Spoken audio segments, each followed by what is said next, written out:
Y'all ready to be history? Get started. Welcome. Hi. Hello, everyone. To the Pro Audio Suite. These guys are professional. They're motivated. Thanks to TriBooth, the best vocal booth for home or on-the-road voice recording. And Austrian Audio, making passion heard. Introducing Robert Marshall from Source Elements and Someone Audio Post, Chicago. Darren Robbo Robertson from Voodoo Radio Imaging, Sydney. Tech to the VO Stars, George the Tech Whittam from LA. And me, Andrew Peters, voiceover talent and home studio guy. Line up, learner! Here we go. And welcome to another Pro Audio Suite thanks to TriBooth. Don't forget the code TRIPAP200. That will get you $200 off your TriBooth and Austrian Audio, making passion heard. This week we're talking archives, archiving your material. Very important. And we've joined by a couple of guests. We have Ben Chesterman and Craig Field from the National Australian Archives. Or the National Archives of Australia. I'm not quite sure. Which way round is that, by the way? So National Archives of Australia. Good. Excellent. We cleaned that one up. Now, archiving is something we don't normally think about until we've lost something. But just give us a bit of a background on the National Archives that you work on and some of the things that you actually have to work with. And also, who the heck are you? So we'll start with that. My name is Ben Chesterman. I'm the Digital Audio Visual Preservation Manager, which is a proper bureaucratic handful of a title. So my team takes in audio, which is obviously something we're all familiar with, but also film sound, 35, 17.5, 16 mil film, and then the video side as well, which we won't talk about on this podcast. It's a dirty word, I'd imagine. Within my audio team is headed up, I guess, by Craig Field. Hi, my name's Craig Field, and I, like Ben, I'm part of this team here at the National Australian Archives, and I head up the audio department here. And we look after, lots of different formats, things that we can discuss later if you like. But it's an interesting thing. Both Ben and I come from the corporate world or come from music production and post-production. And we're both quite new at the archive. So we're quite young archivists, but keen nonetheless, all right? So let's start with this then. So to give us an overview of what you guys do. If someone said to you, what does the audio department of the National Archives of Australia do? What's your answer? The remit of the National Archives is to deal with all government agency records. And that could be anything from the Department of Defence, it can be Royal Commissions, it also includes the broadcasters, Film Australia, ABC, SBS. But unlike, say, the National Film and Sound Archive, our priority is not, I guess, the cultural significance of a record. Any record. It could be something as dry as the Wool Board or the Bicentennial Authority's backstage stuff at Rose Tattoo in Akadak, or it could be, some Royal Commissions and really significant records like that. So there is a lot of cultural tags that come into it, security as well. Yeah. But obviously the primary remit is to make that material safe and accessible to researchers, the public, and those agencies in the future. Right. I guess the U.S. equivalent is the Library of Congress? Yeah, absolutely. That's correct. Right. Yeah. Okay. When we correct. very much engage with them in regards to what our specs are and TCO6 and all these sorts of specifications. And that stuff is done with the Library of Congress and also, I will add, within the agencies here. So NFSA and us work quite closely together. So the Film and Sound Archive, to be clear though, is separate to you guys obviously, but does a similar thing, but it's sort of the archive of Australian treasures, I guess, isn't it, in terms of recordings? Yeah, that's right. There's definitely a sort of lens of cultural significance that they put onto whether they accept a transfer. With us, we probably accept everything. And then there's a lot of crossover. They'll contact us because they may only have a low res copy or a dub of something. We may have the original source. So we do a lot of that. Oh, wow. So you're sort of backing each other up as well, almost then, archiving each other. Absolutely. Yeah, Wow. absolutely. Yeah, absolutely. And the ABC too, we would do almost daily transfers, back and forth between ABC Radio Archives and us when they have things that we need and vice versa. The ABC is the Australian Broadcast Commission, guys, for you guys in America. Yeah. That's what the ABC is.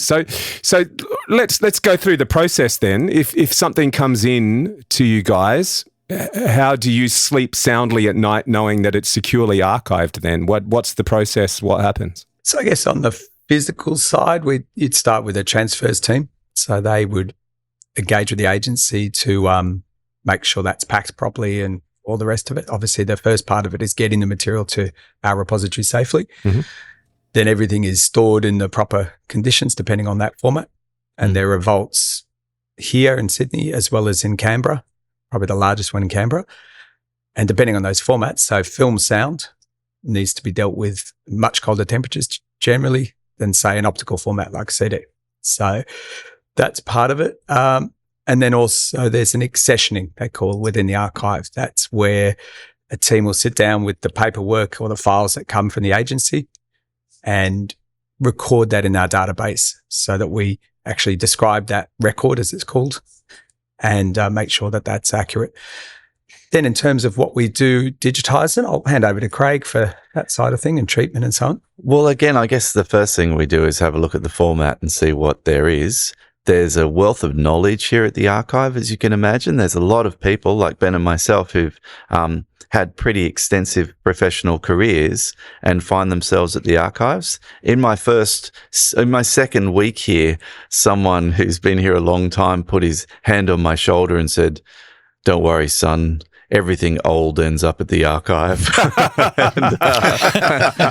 Lovely. Thank you so much. Yeah. There's a lot of gray hair in the room right now. I was going to say, I haven't been offered a job yet, but maybe my time is now. Your time may be coming, but that's one of the first things that we do. Obviously, as Ben mentioned, it goes to lending. It's very well cared for and put in different spaces. At our repository, for example, we've got cold rooms that are, supersonic temperatures that are climate controlled, so to speak, where the air is refreshed every X amount of time. When there's certain amounts of particles in the air is extracted and then put back in so that canisters can be kept at the best condition. We've got dehumidifying ovens and things like that for analog tape. Obviously, it's just best practice, really. And all those different formats require different techniques and different things, right down to a HB pencil in a cassette tape.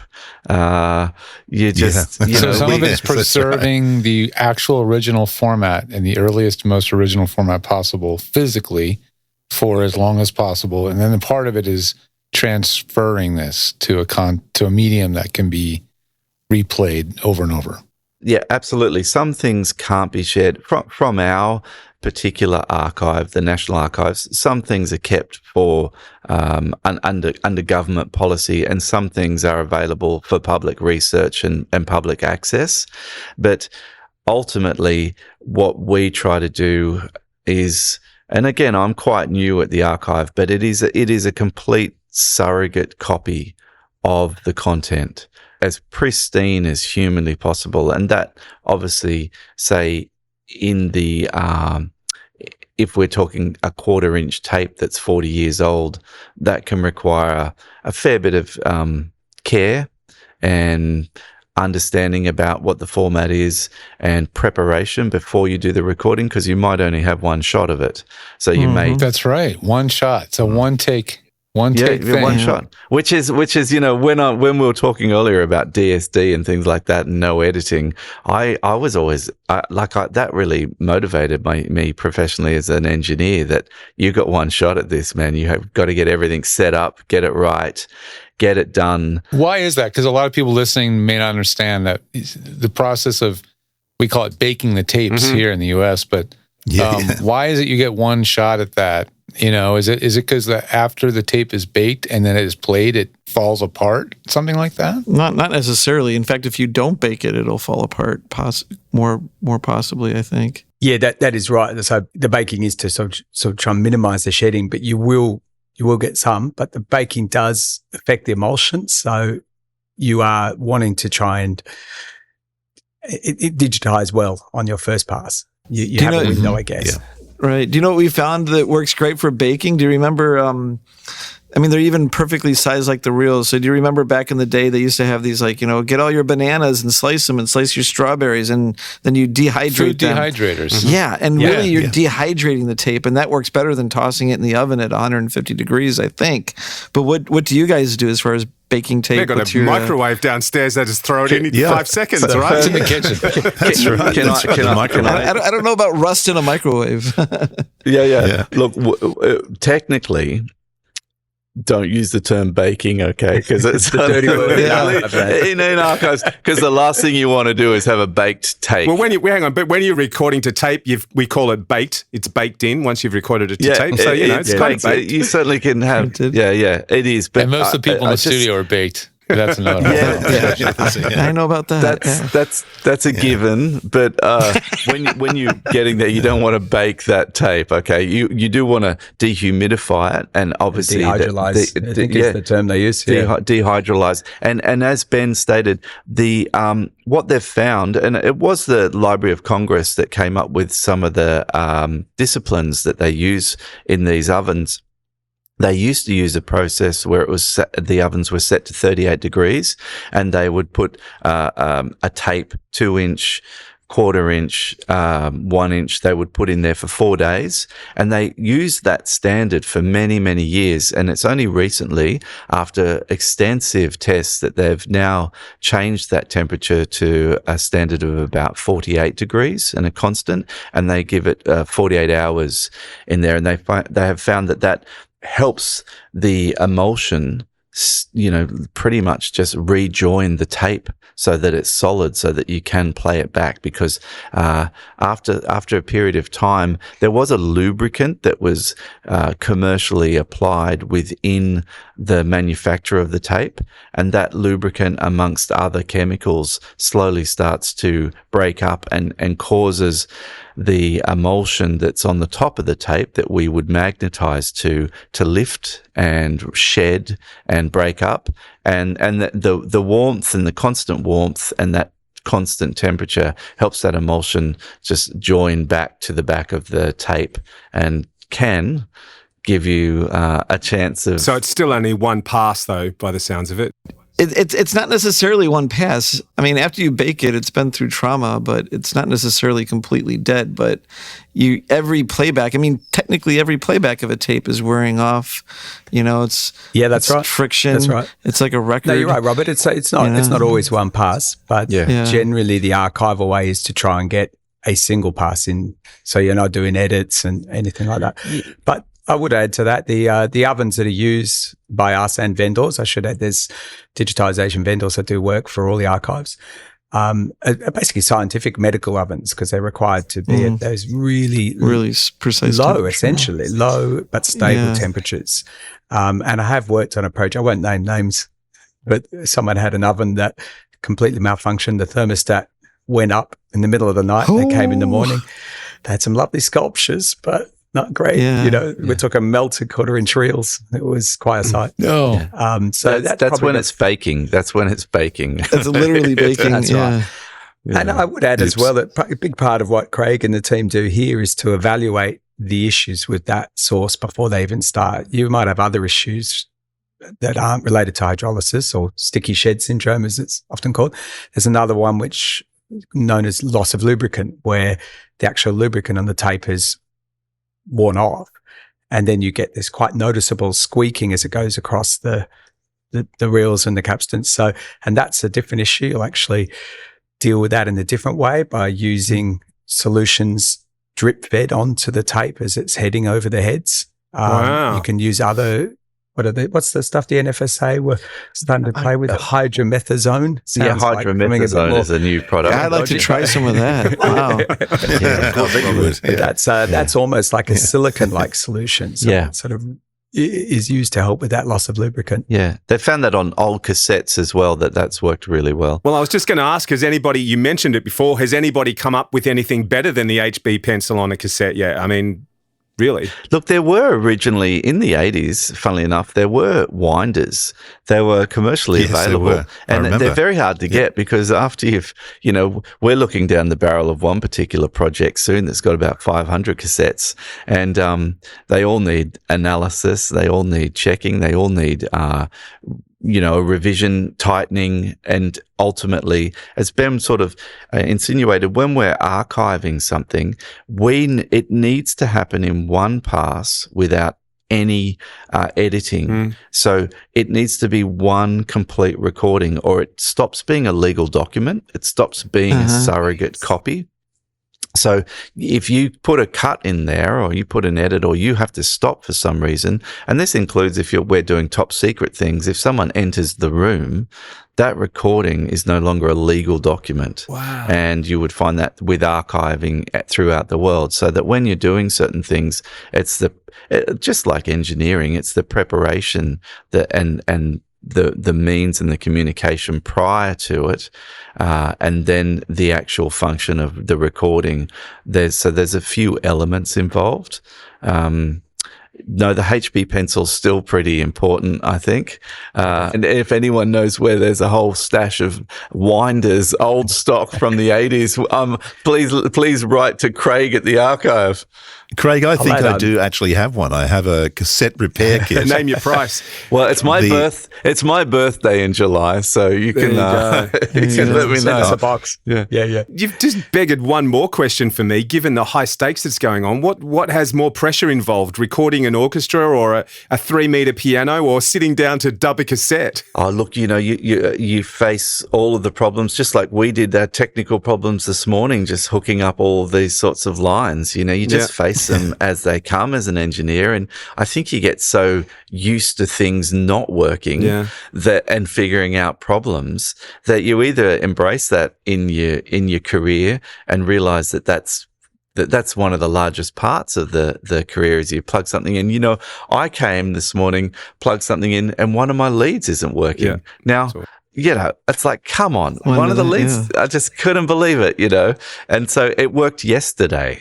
Yeah, of course it did. Yeah. So, that's Yesterday. That's the old set up the session the night before and you leave it open. You don't close Pro Tools. You don't do anything. You come in the next morning and 2 mics aren't running or something's not working. What the hell's going on here? Exactly. Yeah, that's it. Right. Yeah. That is the law of it. So I would say, to answer your question, when say you're recording a small ensemble, no one really knows. When you're the engineer and the technician, even if there's a producer with you, and maybe the producer understands, but few people really know what's going on, especially with trying to capture the dynamic and the room and capturing the air and the performance and all of those sorts of things that you're trying to oversee. Mostly the musicians are very focused on themselves and their performance. I've found, coming from that and working at the archives, that you're surrounded by a whole group of really professional people who totally kind of with you. So there's a great deal of support. There's a great deal of knowledge, and we can go down to Canberra or call up someone who's got 20 years experience with a particular format, and they'll talk you through it over the phone, hold your hand, and if it does go wrong, they'll probably buy you a coffee at the end of it, So it's a different world, but it's a very, very supported environment to work in, and it's great there's just so much knowledge here. It's fantastic. What's one of the most difficult formats that when you're presented with it, you're thinking, oh boy, what's one challenging one? In audio DAT land? tapes In tapes audio, that decide to crap out. DAT tapes that fuck up. Yeah. Anything with Those a are the spinning worst. head, right? A spinning Right, head. we're all of an age that we used DATs back in the day, and they were bad even then. If you recorded a Tascam, you couldn't play back in a Sony, all that nonsense. So that continues. We have to have a range of machines, and we have a bunch of different brands. Yeah, DAT tapes. I used to carry around a little portable to do some production sound mixing for a film, real low budget. And you would just pray that thing wasn't going to drop bits and drop out. And So here's a question. First of all, actually, one quick question. Have you ever had to bake a DAT tape? Well, yes, you should. You should bake DAT tapes. Okay. Yeah, and then the second question, which is something I've noticed, I'm wondering if you've noticed yourself. So I've done a few projects where someone brings me all their old tapes and you dry them out and then you get your one playback. And I have seen it. If you guys haven't seen this, it goes through the pinch roller and it plays back. And coming off that pinch roller, one piece of tape becomes two. And the second piece of tape just disintegrates because it's just literally the oxide. And the funny thing I've noticed is that sometimes when people bring these projects, the cheap tape from Radio Shack doesn't mess up. And the expensive Ampex or BASF tape, that stuff delaminates. And you really have to make sure you bake that stuff. But the old crappy tapes, whatever they did differently on them, those seem to deal with the age I think better. it's the additional cheap uranium content in the Radio Shack tapes that just seems to go forever, you know? Robert, you're putting the radiation in Radio Shack. Is that what we're saying? Yeah. I really think you're right, Robert. It's funny. I came here and was surprised to learn that Ampex 456, which when I started out was like, that's the tape. That's what you use. It does not age well at all. There are other brands that weren't as well considered back in the day that just, for whatever reason, they just hold their condition better. And so they'll require treatment. But 456 I would think another format that's a nightmare are optical CDRs. The ones you say record. DVDs. Don't they have a shelf life and they just start to eventually start throwing errors? In regards to your guys' audience, a lot of us would have those DVD-R backups, CD-R backups of our Those sessions. are my archives, by the way, for a lot of my media. Stuff, that's it. Just disc rot is very real. It's where I think we're probably familiar with it. You pull out a disc and it's got those big holes in it. It's where the reflective layer just breaks down, and that can be anything from light-related chemical breakdown. They're one we'd really want to be getting off. Just on that, so a really cool approach, and we were talking about the HP pencils before, but what we've really liked coming into this is some of the novel approaches that are really starting to come out now. So people are using 3D printing to build new machines, essentially new components for these old machines. So at the same time that Craig and I have come in here and we're digging back into old machines that we haven't used in 40 years. So there's that element of finding obsolete equipment, as it's called, and cleaners, the old bow cleaners that you string up a tape and run it through first. There's also some really novel stuff being done with 3D printing new machines to be able to take a tape out of its case, roll it around, have a look at it, really kind of judge it.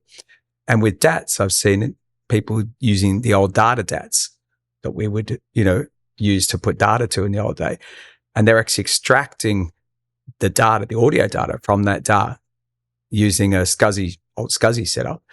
And so they're not actually having to run for an old Sony or a Tascam machine. So like Craig said, around the world, there are archivists. They're very sharing. There's no sort of competition here. It's a special DAT drive. It's a special DAT drive that reads data and audio. Yeah. Because that's right. Mark Gilbert used to use those. I think they were the Connor drives.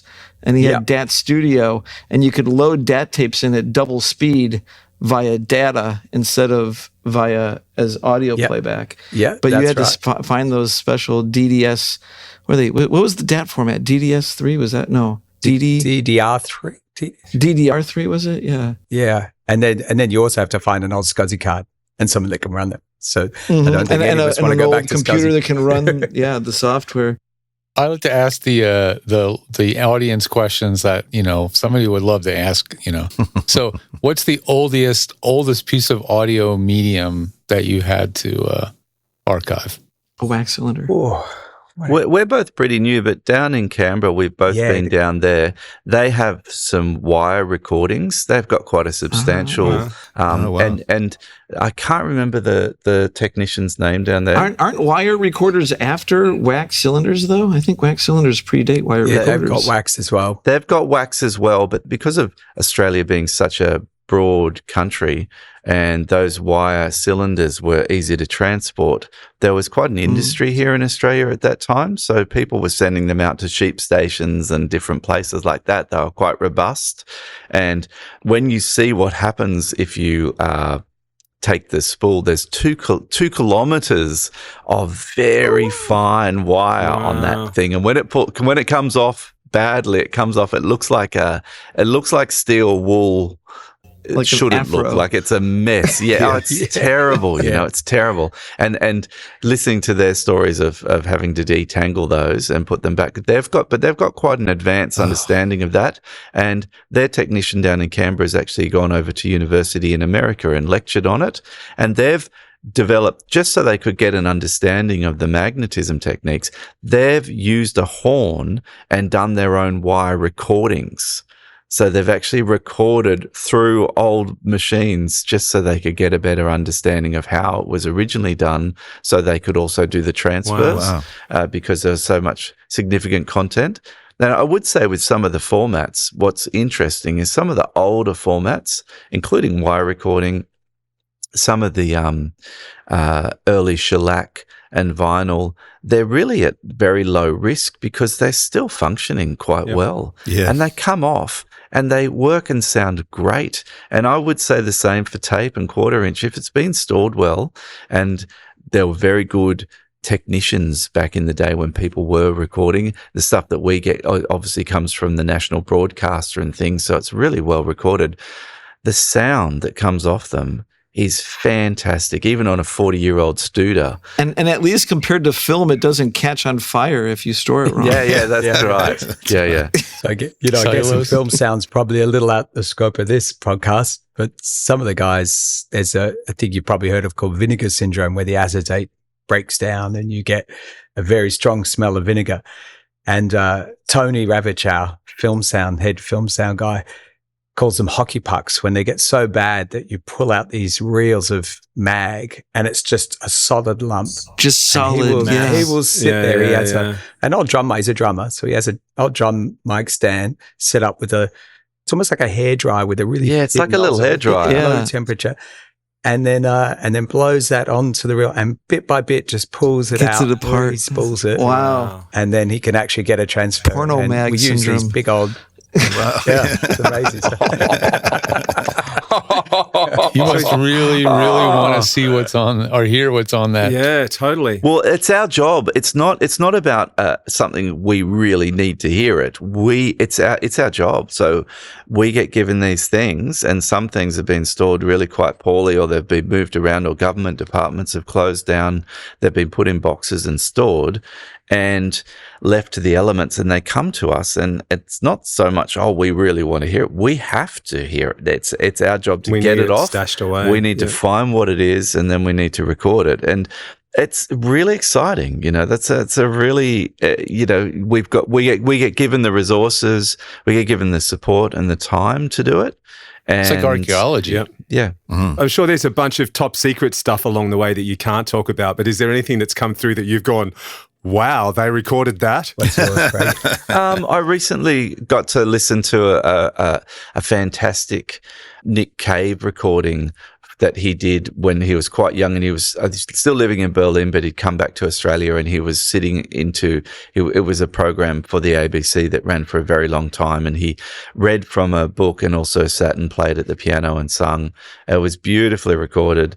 The tape looked pretty damaged, and we did some work to it, and we cleaned it, and we ran it through our cleaners, and we rehydrated it, and then we did a take. And just hearing a great recording, a young, prolific artist coming from this beautifully recorded and engineered process, and just hearing it from tape, it just sounded fantastic. Do you ever improve the recordings? Like if the original deck had wow and flutter on the input, do you ever try to go in and take out the wow and flutter from what would have been a flawed not recording? For the preservation master, no. So I guess probably should go to that. We create a preservation master, which is just the transfer that Craig mentioned, the straight in. Yeah. And then if a researcher or a member of the public wanted to access that and that was approved, we might then do some treatment, some editing, even some restoration to make that, to make it more. But generally, as a rule, restoration is not part of what we're doing here. So we're the bricklayers. Way back before wax cylinders, I forget who it was, he came up with a system called audiograms. And he was able to take a sketch of the waveform, but there was nothing to play it back. And then I think around 2000 or the early 2000s, I began taking these photographs or these audiograms, however he captured them. They would load it into the computer and convert it back to a waveform. And it was literally captured in 60 and never played back until 2005. Wow. That's quite special, isn't it? Yeah. That's amazing. Well, it's some of the broken, they now have a laser technology where they can look at broken shellac. Yes. And they can grab the pieces together. Put the grooves back together. Can put a laser through the grooves, slowly join those grooves, and then read the signal from the grooves from a laser image. So reading the record optically instead of reading it with vibrations on a needle. Correct. Is that becoming the norm now, so that you're not making contact with the vinyl? Are you using laser? Look, surprisingly, vinyl's so robust. I mean, it was prone to mold and a couple of other things. In the early shellac records, if you dropped them, they could shatter because they were so hard. But you know what? It's not a major at-risk format. It's such a good format. It's still rock solid. You can pick up a shellac recording from 1930 and play it. It wasn't great then. It's not great now, but it's not too dissimilar from how it was in the 30s, you know? So here's another thing that came up from archives. There's a company in Minnesota, and they work with Disclavier pianos. You're probably familiar with those. Yeah. But they take a recording of, say, Chopin, like the very end of when it was just beginning to become possible to capture these. And obviously the recordings are flawed. And they go through it in incredible detail and analyze the recording. You can get every note back as far as, did he mess up? Put that note in there too. And then they replay it off the Disclavier after someone has gone through, I think it's a complete human process, but here's all the notes that were played, here's the durations, here's the dynamics, and they try to recreate it as best as possible as they can, and then record it through hopefully a Sony microphone that goes out to infinity. Of course. Yeah, you can listen to a Gershwin performance of Gershwin played through a disc. Yeah, or I think Chopin was the big one that they're like, here, like, it's a ghost. You know? Wow. Yeah. That's cool. Let's give our listeners a bit of stuff that maybe they can take away from this. For people like me, and I know AP, who's a voiceover artist, but he hoards every session he's ever done. You mean those who are getting older, Darren? Those who are getting older, yeah. I got a cupboard behind me full of hard drives going back 20 years to the start of Voodoo Sound. If I want to make sure that I can hang on to those, is there anything in the realms of what the average man can do at home? Is there anything I can do to make sure that I get the most amount of time out of that? Yeah, I mean, should we be using cloud storage systems, like relying on other companies? Yeah, do I need to digitize it? Do I need to sort of load all my Pro Tools sessions up to the cloud, or can I stick them in a airproof, waterproof bag in the back of the cupboard and hope that they're okay? I would say all of the above, really. So I guess in terms of what we look at here, we talked before about digitizing. We don't throw away that physical master once it's digitized. We hold on to that, at least for decades afterwards. Until you bake it beyond oblivion. Yeah, because we can all digitize now, and there's been projects done in the 90s and the 2000s here that are now being reevaluated and saying, well, maybe we shouldn't have digitized to CD. That may not have been a great preservation perspective. So I think the first thing to do is look at something that's going to have that long-term preservation. I think cloud does bring up a good possibility for a lot of people, not to put something on it, but I would suggest that everything we do here is cloned 3 times. So we use MediaFlex, which some of you would be familiar with it. So a physical asset comes in, that's entered into MediaFlex, which is often used for broadcast too. And every dub, copy, digital file, and then LTO archived copy of that digital file is linked in that database. So I guess what I'm saying for people trying to think about how to archive their own collections, consider that the principle of 3, that you should have 3 copies, all independent of each other, of everything, and that description is key. Whatever you choose to do it, whether it's files in the cloud or your own CD collection dumped away, if you can't at least describe that collection, particularly as it gets larger and larger, it's not much use to you because you can't go back and find that material. Yeah. And then I'd say further, the actual binding it is that's the key there, is around that accessibility. It's all very well to put Pro Tools sessions in the cloud, but when you pull that back down in a decade, are you going to be able to open it? One of the big challenges, and something a large part of my work's turned into, is what's been now called digital preservation. So we're getting collections now which are websites and multimedia things. They're Flash videos. I mean, in Flash audio, who can open that anymore? Yeah. Go set up Flash. Yeah. Well, if you need an old Pro Tools system, I've got every single one. So if you have like a Pro Tools 4 session you need to just open, send your stuff to Robert, guys. Everybody, all your Pro Tools sessions, send them now. Yeah. Robert at sourceelements.com. Yep. There you go. Dump them down. Or OMFs, you remember them? OMS, yeah. Still, those still float around. What is a digital format that some of us would have used 25 years ago that's completely outmoded? Sound Designer 2. So imagine this: you get a Sound Designer 2 file. You're going to be hard pressed to go find a computer that plays that back now. I was just going to say that, Robert. Yeah. I actually had to do a little sound design gig outside of here recently. I used to work in the States on I used to work on The Simpsons. Cool. There you go. So I went back to some old sessions, and they were all sample cell Sound Designer 2 linked to sample cell instruments. And the resource forks had disappeared because they were stored up in a cloud server. So I had to pull these things down and open them as raw audio files, one at a time, just to be able to audition them. So it was a really good example of, and I should add, archivists are terrible at archiving our own stuff, right? Yeah.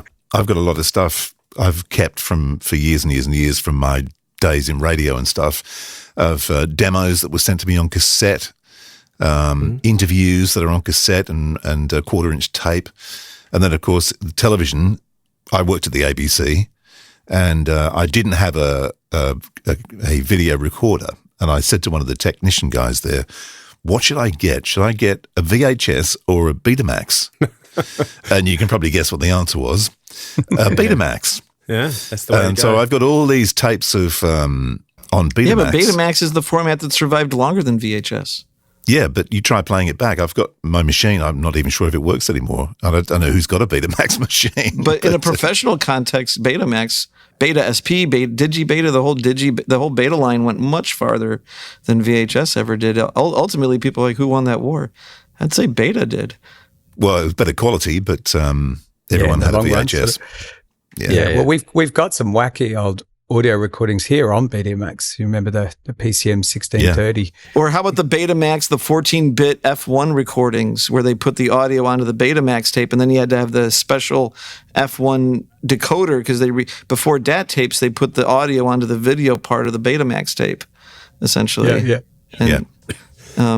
But one thing I was going to say is that the concept of if you not only do you not have a copy unless you have one or two copies, but I believe that an archive is kind of a living thing, and you have to massage it and keep the formats moving forward. So you've all archived everything onto whatever WAV files, but in 30 years, WAV files might be like Sound Designer 2 files, and the whole archive needs to be constantly massaged and kept relevant. If not, it in and of itself would need to be archived again. Yes, yeah, that's a really good point, Robert. I worked at a different archive before this one, a broadcaster, and they had exactly that problem. They had digitized a whole bunch of stuff in video this time to a proprietary format that they were now finding in their new production system. They couldn't import those files, so had to do a big conversion Were they project. zip disks? We're luckier. Just kidding.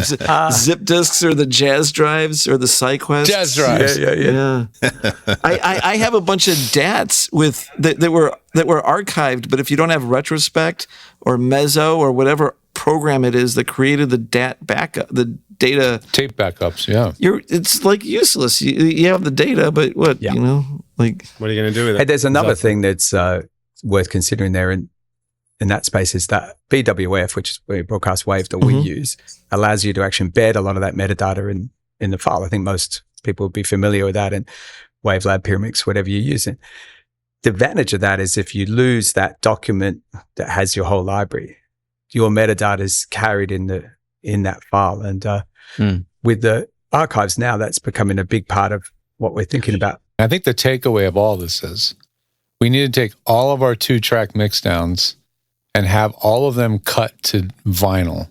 Yes, that's and that way they'll last forever. It's going to work in 100 years. That's the only format that you can brutally still decode with a laser, just reading it as a waveform. Mm-hmm. There is something to be said with actually analog is so simple in its storage that it provides more possibilities of retrieving than the digital stuff that gets so proprietary. and moves so quickly, the formats and the I mean, now it's like if you have an IDE drive, you got to go find an IDE controller, or is it a SATA drive, or a SCSI drive? And I don't have a SCSI drive controller. So even though you have the data, if you can't read it, you don't have it. Yeah, it's true. Yeah, that is a consideration. That's something we have to look at. So we have people every year looking at a risk register of all the formats that we're archiving and checking exactly those things: the accessibility, its long-term viability, and its compatibility. Yeah. And that all equals its archivability. Yeah, that's it. That's it. I think one of the interesting things, because of the domestic use of recording, particularly television shows and all that kind of stuff, is that a lot of networks were tossing their tapes out. Yes. So the only resource for any of that information is probably on a VHS in someone's cupboard in their sitting room. Yeah. Well, look, I mean, I got a classic example of that. 2SM here in Sydney, and up until recently, where I understood that when it got sold by the Catholic Church, that the new owners came in and basically emptied the basement, and in the basement was a 1/4-inch tape archive of things like AC/DC recording Rocktober jingles and all these amazing interviews from the day. But it turns out, I actually only found out the other day, it actually turns out that the Catholic Church actually took it all with them. So somewhere in the Catholic Church diocese here in Sydney, there's a room full, and Ben, maybe you can track this down for me. Apparently there's a room full somewhere of all these amazing recordings from 2SM sitting on 1/4-inch tape, just waiting to be rescued. I thought you were going to say there's a room full of nuns headbanging somewhere. That's right. Yes. I had a gig where I had to do this session because my friend got pulled away. Someone in New York working at Columbia Records pulls these tapes out of the garbage in the 60s, and they pass hands from this janitor to his son to somebody else. Pops over here in 2022, I think it was. And these are Bob Dylan recordings. They would run a 2-track of the whole session while they were doing the session, just recording everything. And these were these 2-track tapes. And so they baked them. They found a 1/2-inch playback machine, and they sold them on eBay. And when they sold them on eBay, they digitized them as part of the service just to also prove what it was or something. There was a legal thing about that, but they sold the one-offs, and these are just tapes that were, a moment in time that you'll never get again of a great person, and it was just tossed in the garbage. Wow. So, very cool. Yeah. Well, it's like my story when I was working as a 15-year-old, I think, in London, helping up my mate's brother, who was a painter and decorator. And we were painting in an office in London above a studio. It actually turned out to be Rod Stewart's office. And I can't remember what the studio was, but I knew it was off Oxford Street somewhere. But as we left, because my dad was in electronics and we had a reel-to-reel recorder player at home, and as I left, there was a bin full of 1/4-inch tapes. And I asked someone, what are these? And they we're throwing them away. And I said, can I take some? They went, yeah, sure. So I took the tapes home, and of course we just recorded over the top of them, never actually played any of them back. Thinking what would have been. So God knows what was on those tapes. But Ben loves you, clearly. Yeah. maybe there's technology that can see into the erased recording and still see a shadow. That'd be nice. Realign the particles. Yeah.